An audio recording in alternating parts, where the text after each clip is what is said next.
À clôturer ce flash forex avec le câble et les mouvements sur le dollar vont dominer en ce début de semaine?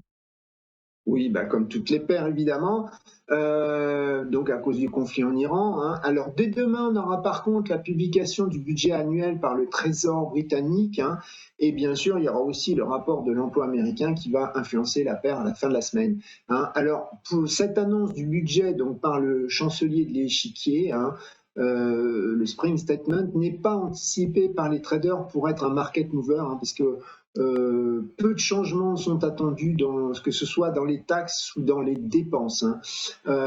Alors, si on fait un petit focus sur la semaine dernière, hein, il y a eu donc les auditions de 4 membres de la Banque d'Angleterre devant le Parlement britannique, enfin le comité financier du Parlement britannique. Donc il y avait évidemment M. Bellet qui était celui qui pouvait faire pivoter les taux d'intérêt lors de la prochaine réunion. Il a évoqué d'autres baisses du taux de directeur, hein, mais il ne s'est pas pour autant engagé donc pour une baisse dès la prochaine réunion du MPC, un comité de politique monétaire, hein. Alors, ce qu'on voit, c'est que déjà vendredi dernier, le marché des swaps interbancaires anticipait une baisse à 88%. Elle est donc déjà intégrée dans les cours, hein, c'est ce qu'il faut noter.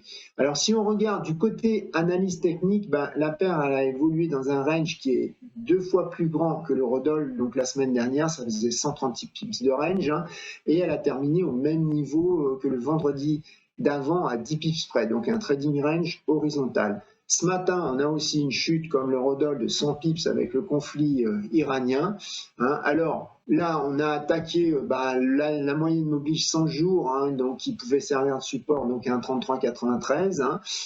Plus bas, on a un 31,80, c'est un niveau qui fait souvent office donc de support ou de résistance, hein, enfin dans le passé.